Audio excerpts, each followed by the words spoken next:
Hi, everybody. Welcome. Dr. Lisa here, physical therapist and osteoporosis exercise specialist, here today for episode 12 of Brick House Bones, where every week you get 4 new exercise that covers the evidence-based treatment that we know helps prevent fractures and protect our bones. So posture, strength, balance, and today a power exercise. And these are 4 of my favorites.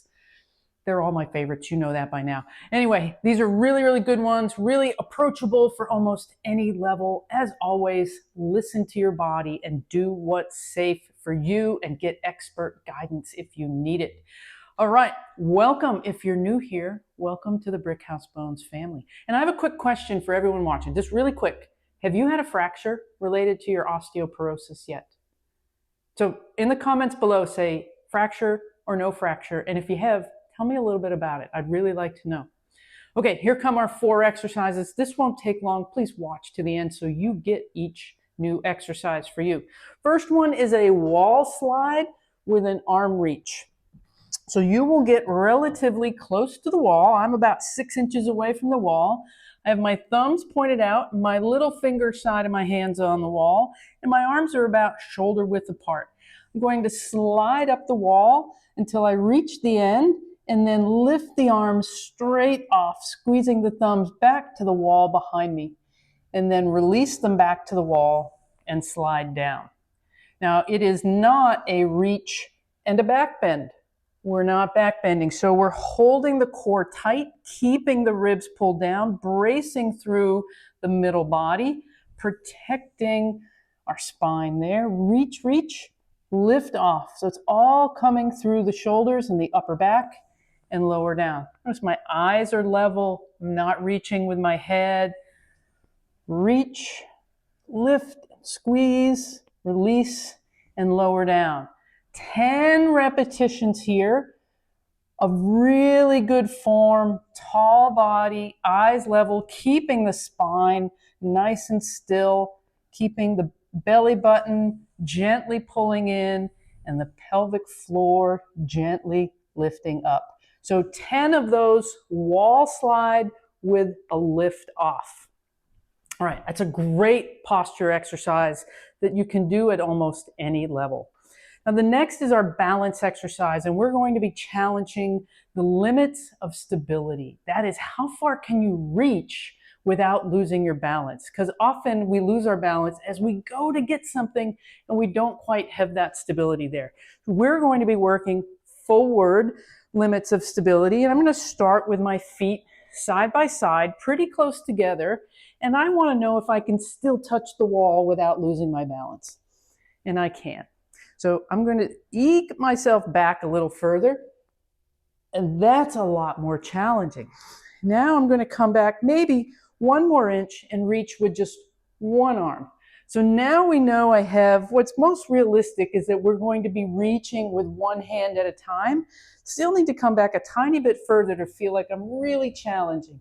Good, there we go. I can feel my weight shifting onto my toes, really challenging my ability to not fall forward. You have to press through the toes to pull yourself back. And I even use the other hand as a counterbalance. Tap and come back up. Tap and come back up. I'm feeling that weight get onto my toes. My heels want to come up, but my lower legs, my toes are pressing into the floor to prevent me from falling forward. So a fall would look like, oh, I landed onto the wall, and you have to push back or take a step. So that would mean you need to come in closer to work on getting that stability so that you don't have to fall into the wall or take a step. So come out at a reasonable distance, reach, feeling the challenge, reach, use the other arm as a counterbalance, reach. I would do 10 reaches, 5 per side. You can do that every day. The posture, the wall lifts, you can also do 10 every day this week. That's a good everyday exercise this week to incorporate. Now next we're going into our strength exercise. We're doing tricep kickbacks. And I'd like the position for tricep kickbacks because it strengthens our spinal muscles and we have the weights in our arms. So we're strengthening the muscles in our upper body. So pick a weight that is somewhat challenging for you to do 8 reps. So I'm going to go palms forward. We're going to hinge at the hips, tuck the elbows back, and reach and relax. Reach. Notice my neck is in neutral. My heart is lifting, straight spine. 4, 5, 6, 7, 8. Okay, so that was a somewhat challenging 8 repetitions. I would rest, do it again. Rest, do it again. About a minute or so rest. You need that much time so that your muscle can reset and be as strong as it was the first rep, if not stronger.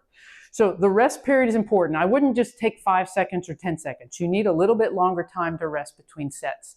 Now that is a strength exercise. So you want to do that 2 or 3 times this week, not every day. You could go Monday, Wednesday, Friday this week and do that routine, or you could do it Tuesday, Thursday, or Monday, Thursday, 2 or 3 times a week for the strength exercise, okay?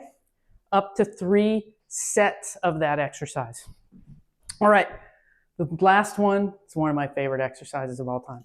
They're all my favorite, right? We're doing a dumbbell power snatch, and this is power. That means we're moving forcefully from the floor up overhead. So a power snatch is going to look like this. The dumbbell is going to be in my hand. It's going to be between my knees. My hips are going back. My spine is staying long, and my shoulder is stacked right over my wrist. Other hand is going to be back as a counterweight.